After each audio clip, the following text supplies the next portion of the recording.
Hello दोस्तों, तो मैं विशाल यादव स्वागत करता हूँ आपके अपने विशाल यूनिक कंसेप्ट पर। तो चलिए आज हम देखने वाले हैं क्लास 12 में केमिस्ट्री का सिलेबस।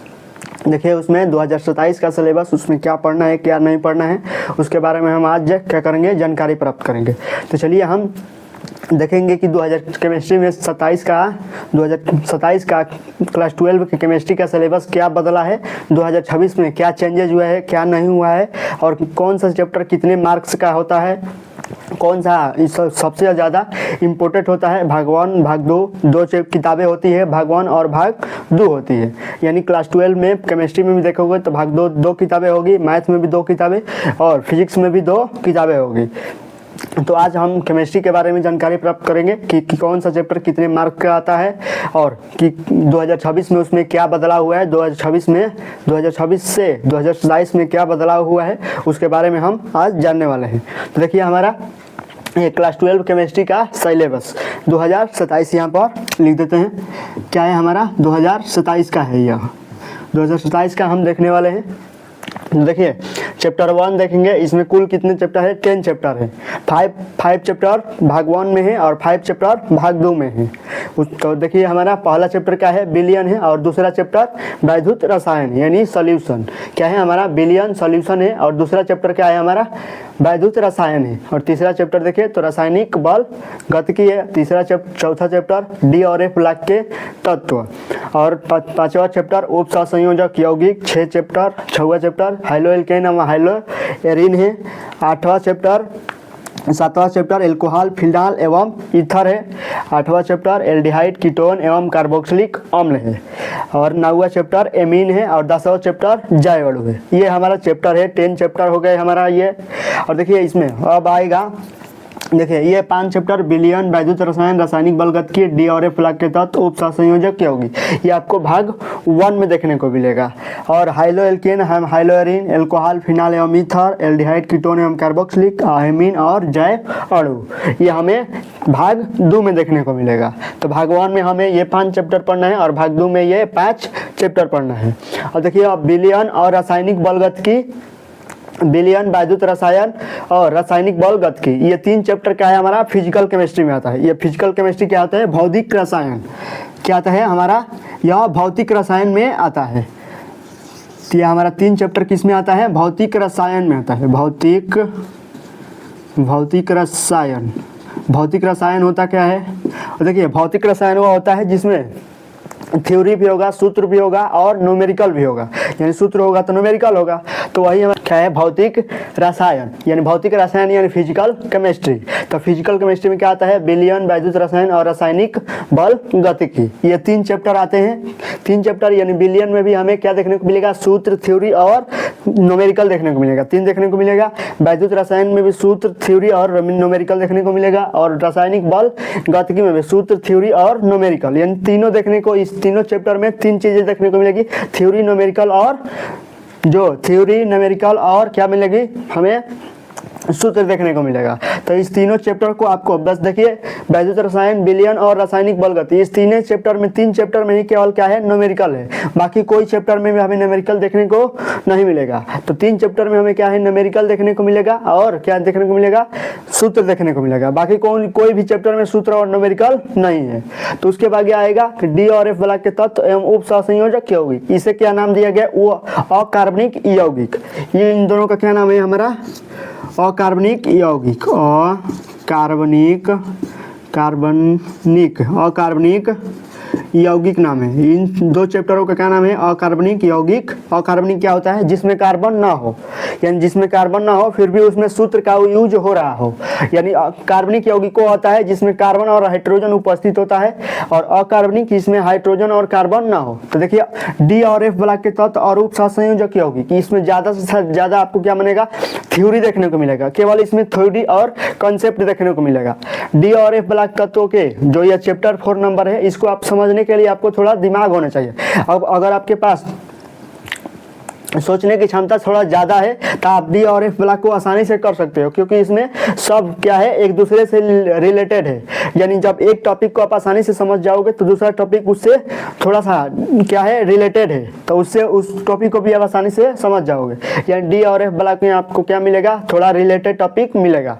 यानी इसको हम इसके याद नहीं करते हैं। डी और एफ ब्लॉक को आप याद करोगे तो याद नहीं कर पाओगे, अगर समझ के करोगे तो आप आसानी से डी और एफ ब्लॉक को कर सकते हो। और डी और एफ ब्लॉक के तत्व, अगर इस चैप्टर से अगर कोई भी क्वेश्चन आ रहा हो तो अगर आपका क्वेश्चन याद किया हुआ नहीं आएगा, क्योंकि इसमें क्या है, कंसेप्ट पर है। अगर कोई भी टीचर इसको समझाएगा तो कंसेप्ट पर ही समझाएगा। अगर कंसेप्ट पर नहीं समझा रहा है, याद करा रहा है, यानी वो टीचर क्या है कि वह परीक्षा के हिसाब से तैयारी नहीं कराएगा। क्योंकि परीक्षा में क्या पूछा जाता है, डी और एफ ब्लॉक के तत्व से हमारा क्या पूछा जाता है, ऐसा क्वेश्चन डाला जाता है परीक्षा में कि जो हमें कभी पढ़े ही नहीं हो, यानी कंसेप्ट पर आधारित। यदि आपको इसमें डी और एफ ब्लॉक में अगर कंसेप्ट क्लियर है तो इसमें जो भी क्वेश्चन आएगा आप आसानी से उसको हल कर लोगे, क्योंकि ये क्या है, कंसेप्ट पर आधारित होता है। और उप सहसंयोजक क्या होगी कि इसमें केवल आपको क्या होता है, याद किया करना होता है। इसमें केवल आपको क्या करना होता है, याद करना होता है। इसमें भी क्या होता है, ज़्यादा से ज़्यादा थ्योरी होती है, थ्योरी और नियम होता है, यानी वैज्ञानिकों का नियम होता है और थ्योरी होती है। तो उप सहसंयोजक और डी और एफ ब्लॉक के तत्व में केवल आपको थ्योरी देखने को मिलेगी। तो ये क्या है, अकार्बनिक यौगिक है, डी और एफ ब्लॉक के तत्व और उप सहसंयोजक यौगिक। उसके बाद आएगा हाइलोएल्केन, हाइलोएरिन, अल्कोहल, फिनाल एवं ईथर, एल्डिहाइड, कीटोन एवं कार्बोक्सिलिक अम्ल, एमीन और जैव अणु। अब देखिए हाइलोएल्केन में हाइलोएरिन यानी हाइलोजन, और जो हाइलोजन यानी क्लोरो, फ्लोरो, ब्रोमो और आयोडो, यही क्या होता है, हमारा हाइलोजन वर्ग के तत्व होता है। तो उसमें एरिन माने बेंजीन होता है, उसी को हम एरिन बोलते हैं। और एल्केन मतलब क्या, एल्केन मतलब जैसे मेथेन हो गया, प्रोपेन हो गया, ब्यूटेन हो गया, इसी को हम क्या बोलते हैं, एल्केन बोलते हैं। तो हाइलोएल्केन और हाइलोएरिन, इससे जोड़कर हमें जो नियम प्राप्त होता है उसे ही हम हाइलोएल्केन और हाइलोएरिन में पढ़ते हैं। और देखिए ये क्या होता है, हमें कार्बनिक है, पांचों चैप्टर क्या बोलते हैं, कार्बनिक रसायन। यानी कार्बनिक में इसको हम रसायन यौगिक ना बोलकर क्या बोल सकते हैं, हम रसायन बोल सकते हैं, रसायन। और इसको में क्या आता है हमारा, या कार्बनिक रसायन में, या पांचों चैप्टर किस में आता है, 5 चैप्टर है ना, 5 चैप्टर क्या आता है, कार्बनिक रसायन में आता है, कार्बनिक रसायन। तो कोई पूछेगा कि 2 चैप्टर यानी वैद्युत रसायन, विलयन, वैद्युत रसायन और रासायनिक बलगतिकी क्या बोलते हैं, भौतिक रसायन यानी फिजिकल केमिस्ट्री बोलते हैं। और डी और एफ ब्लॉक के तत्व और उप सहसंयोजक अकार्बनिक रसायन बोलते हैं। कब पूछेगा कि अकार्बनिक रसायन आखिर क्या है, तो आप बता सकते हैं आसानी से। और कार्बनिक रसायन क्या है, वह रसायन जिसमें कार्बन और हाइड्रोजन का उपयोग किया गया हो उसे ही हम क्या कहते हैं, कार्बनिक रसायन कहते हैं। और अकार्बनिक रसायन जिसमें कार्बन और हाइड्रोजन का उपयोग न किया गया हो, यानी उपयोग किया गया हो जब जल में डाले इसको तो यह धनायन और ऋणायन में टूट जाए। और यह क्या है, कार्बनिक रसायन धनायन और ऋणायन में न टूटता है, उसे ही हम क्या बोलते हैं, कार्बनिक रसायन कहते हैं। तो इस तरह आप हाइलोएल्केन, हाइलोएरिन, एल्कोहल, फिनाल एवं ईथर, एल्कोहल वही दारू होता है, एल्कोहल होता है, तो एल्कोहल, फिनाल एवं ईथर, एल्डिहाइड, कीटोन एवं कार्बोक्सिलिक, एमीन और जैव अणु। जैव अणु यह पूरी रूप से क्या होता है, बायोलॉजी पर आधारित होता है। अगर बायोलॉजी तो थोड़ा सा भी आप 10th में पढ़े हैं तो जैव अणु को आप आसानी से समझ सकते हैं। इसमें क्या होता है, ग्लूकोज, फ्रक्टोज, यही सब होता है। इसमें यह क्या होता है, बायोलॉजी पर पूर्ण रूप से क्या है, डिपेंड है। और देखिए कौन सा चैप्टर कितने मार्क्स का आता है, कौन सा चैप्टर कितना इंपॉर्टेंट है, कौन सा हमें पढ़ना चाहिए सबसे अधिक। तो देखिए विलियन चैप्टर हमें कितने नंबर का देता है, 8 नंबर का मार्क्स का देता है। यानी कुल चैप्टर कितने हमारा 17 हो जाएगा। कुल कितने का आता है, 70 मार्क्स का आता है, 70 मार्क्स का आता है। कितने आएगा, 70 मार्क्स आएगा। देखिए बिलियन चैप्टर कितने मार्क्स का आता है, 8 मार्क्स का आता है। और आगे जाएंगे तो क्या आएगा, वैद्युत रसायन, यानी वैद्युत रसायन क्या आता है, 7 मार्क्स का आता है, 7 मार्क्स का आता है क्या, वैद्युत रसायन। और रासायनिक बलगतिकी 7 मार्क्स का आता है, यह भी 7 मार्क्स का आता है। और देखिए अब पूछेगा कि भौतिक रसायन कितने मार्क्स, यानी फिजिकल केमिस्ट्री, तो 7 7 14, 8 8 7 15, 15 7 22 नंबर का क्या आता है, 22 मार्क्स का क्या आता है हमारा, फिजिकल केमिस्ट्री आता है। यानी फिजिकल केमिस्ट्री कितने नंबर तक आता है, 22 मार्क्स का आता है। और अकार्बनिक रसायन यानी अकार्बनिक रसायन तो कितने नंबर का आता है, 7 6 13 मार्क्स का, यानी कितने नंबर का आता है, 13 मार्क का आता है। यानी अकार्बनिक रसायन 13 मार्क का आता है। यानी 2 चैप्टर है हमारा अकार्बनिक रसायन, वो कितने नंबर का आता है, वेटेज रखता है 13 मार्क्स का रखता है। उसके बाद है हाइलोएल्केन, हाइलोएरिन कितने नंबर का, 7 नंबर का। एल्कोहल, फिनाल एवं ईथर ये भी 7 नंबर का आता है। एल्डिहाइड, कीटोन एवं कार्बोक्सिलिक अम्ल 8 नंबर का आता है। और एमीन कितने नंबर का आता है, 6 नंबर का आता है। और जैव अणु भी हमारा क्या आता है, 7 नंबर का आता है। इस प्रकार कुल अगर अपना मार्क्स जोड़ो तो हमारा क्या आता है, 17 मार्क्स का आता है। और 30 मार्क के आता है हमारा, 30 मार्क में हमारा चला जाता है प्रैक्टिकल में चला जाता है।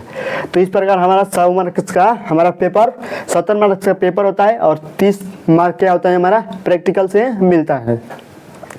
तब देखिए इसमें सबसे इंपॉर्टेंट आपको कौन सा पढ़ना होगा, सबसे इंपॉर्टेंट आप हाइलोल्केन, हाइलोरिन, एल्कोहल, फिनाल एवं मिथाइल, एल्डिहाइड, कीटोन एवं कार्बोक्सिल, एमीन और जैव अणु। क्यों इसी को पढ़ने के लिए बोल रहे हैं, क्योंकि अगर एक चैप्टर को आप आसानी से समझ गए तो सभी चैप्टर को आप आसानी से समझ जाओगे, क्योंकि यह सभी चैप्टर एक दूसरे से रिलेटेड है। इसमें क्या है, सभी में आपको अभिक्रिया याद रखना है, केवल अभिक्रिया समझना है। अगर आप नाम वाले रिएक्शन को केवल याद करना है और अभिक्रिया को समझना है। इसमें ये देखिए 7 marks 7 marks 7 8 mark 6 mark 7 mark, इसमें बस एक एक लाइन लिखना होता है। यानी जब एक लाइन लिखने ना तो आपका जितना नंबर दिया होगा उतना नंबर आपको मिलना ही मिलना है, यानी गलती एक भी नंबर नहीं हो सकता, क्योंकि इसमें क्या केवल अभिक्रिया लिखना होता है। यानी एक लाइन लिखो और जितना नंबर दिया है उतना नंबर ले लो, यानी 2 से 3 नंबर आता है। एक अभिक्रिया कितने नंबर की आती है, 200 नंबर की आती है या 1 नंबर की आती है। तो इस ये सभी चैप्टर पांचों के पांचों चैप्टर क्या है, एक दूसरे से रिलेटेड है। यानी कार्बनिक रसायन है तो इसमें केवल क्या आता है, अभिक्रिया लिखने के लिए आती है।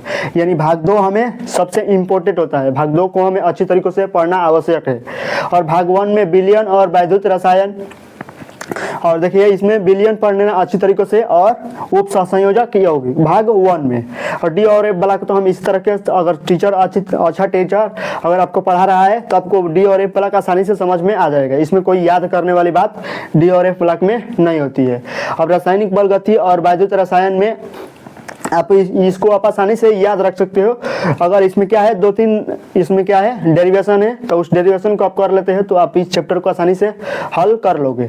और वैद्युत रसायन में 2-3 नियम है, वैज्ञानिकों का नियम है, उस नियम को आप पढ़ लोगे तो आसानी से वैद्युत रसायन भी आपको क्लियर हो जाएगी। विलयन और उप सहसंयोजक यौगिक, और ये भाग 2 आपको पढ़ना पड़ेगा अच्छी तरीके से, क्योंकि यह सबसे चैप्टर हमारा सबसे अधिक वेटेज भी रखता है और सबसे कम हमें लिखना होता है।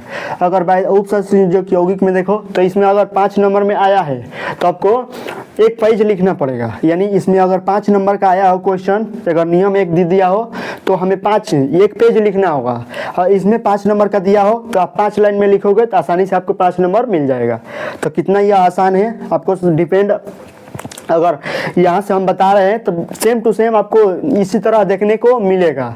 यानी यह इसको अगर 5 नंबर में यह आया तो हमें 1 पेज तो लिखना आवश्यक है, क्योंकि इसमें नियम आता है, अधिकतर नियम ही आता है, तो इसमें हमें 1 पेज लिखना पड़ेगा। और इसमें क्या है, हमारा 5 लाइन में लिखेंगे तो हमारा 1 नंबर आसानी से क्या हो जाएगा, क्लियर हो जाएगा।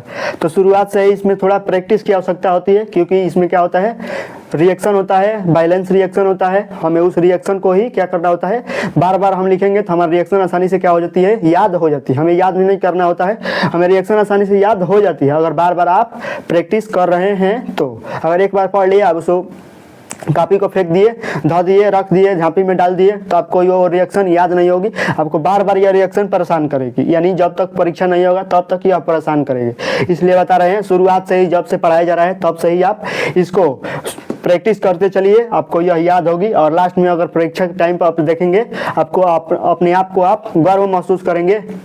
सभी बच्चे क्या करते हैं, जल्दी इसको याद नहीं करते हैं, कहते हैं कि चलो हम पेपर के टाइम पर हम क्या कर लेंगे, याद कर लेंगे। तो ये रिएक्शन याद करने वाली नहीं है, याद होगी ही नहीं, आपको याद करके देख लीजिएगा, याद होगी नहीं। इसलिए हम बोल रहे हैं प्रैक्टिस करते चलिएगा। अगर प्रैक्टिस कर रहे हैं तो आपको यह रिएक्शन सभी याद हो जाएगी, याद हो जाएगी अगर प्रैक्टिस कर रहे हैं तो। अगर याद कर रहे हैं तो प्रैक्टिस नहीं कर रहे हैं तो आपको को भी याद नहीं होगी। आई होप ये समझ गए होंगे। अब देखिए कौन सी किताब का हम यूज लें, यानी एनसीईआरटी को आप बेस मान कर चलिए, एनसीईआरटी ही लेकर चलिए। सभी क्वेश्चन एनसीईआरटी से ही आते हैं, एनसीईआरटी बेस ही होते हैं। क्योंकि कोई टीचर क्या करते हैं, मित्तल पढ़ाता है, यानी मित्तल से क्वेश्चन कभी कभी आता नहीं है, यानी मित्तल से क्वेश्चन ज़्यादातर नहीं आता, एनसीईआरटी से ही हमारा क्वेश्चन आता है। तो एनसीईआरटी ही आपको अच्छी रहेगी। एनसीईआरटी भाग 1 और भाग 2 दोनों एनसीईआरटी ही पढ़िएगा। हो सकता है आपको साइड बुक करना हो तो आप खरीद सकते हैं न्यूमेरिकल के लिए, क्योंकि यह चैप्टर नंबर 1, 2 और 3 आप न्यूमेरिकल है, तो साइड बुक से आप न्यूमेरिकल कर सकते हैं। क्योंकि न्यूमेरिकल की तो हमें कोई अंदाज़ा ही नहीं है कि न्यूमेरिकल कितना पूछा जाता है, इसलिए न्यूमेरिकल की थोड़ा प्रैक्टिस करना हमें आवश्यक होता है। तो हम एनसीईआरटी से अगर न्यूमेरिकल कर रहे हैं तो हमें एनसीईआरटी का तो न्यूमेरिकल आप समझते ही हैं, इसलिए आप साइड बुक से इसका न्यूमेरिकल कर सकते हैं।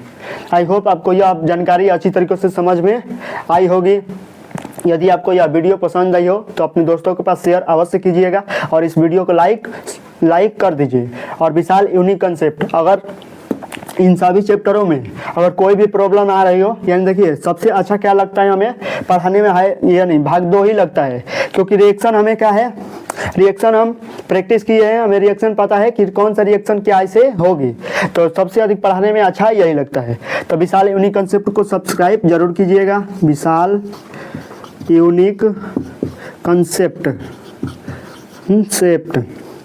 CPT, तो विशाल यूनिक कंसेप्ट को सब्सक्राइब जरूर कीजिएगा। वहाँ पर आप इस सभी चैप्टर को आपको देखने को मिलेगा, सभी चैप्टर का जो प्लेलिस्ट है आपको देखने की अवश्य मिलेगी। अभी तो नहीं मिलेगी, लेकिन समय बीतते ही, अगर आज हम क्या देख लिए, सिलेबस देख लिए, अगर सिलेबस को ही हमें सबसे पहले सिलेबस पढ़ना होता है, सिलेबस में क्या पूछा गया है वो हम सिलेबस के अनुसार ही पढ़ते हैं, क्योंकि सिलेबस अगर हमें पता नहीं रहेगा तो हम यह नहीं जान पाएंगे कि हमें क्या पढ़ना है और क्या नहीं पढ़ना है। तो हम कुछ भी पढ़ते रहेंगे, अगर हमें बोर्ड के एग्जाम के दृष्टि से वो नहीं है तो हमें कोई फ़ायदा नहीं मिलेगा। इसलिए हमें क्या पढ़ना है, पेपर जो पैटर्न होता है, पेपर पैटर्न, उसको हमें समझना आवश्यक होता है। तो इसलिए आपको यह पहले समझाए। अब इसके बाद क्या करेंगे, हम जो चैप्टर वाइज है, चैप्टर वाइज अब पढ़ाना स्टार्ट करेंगे। तो चलिए आज के लिए इतना ही रहने देते हैं, फिर मिलेंगे नेक्स्ट वीडियो में, तब तक के लिए जय हिंद।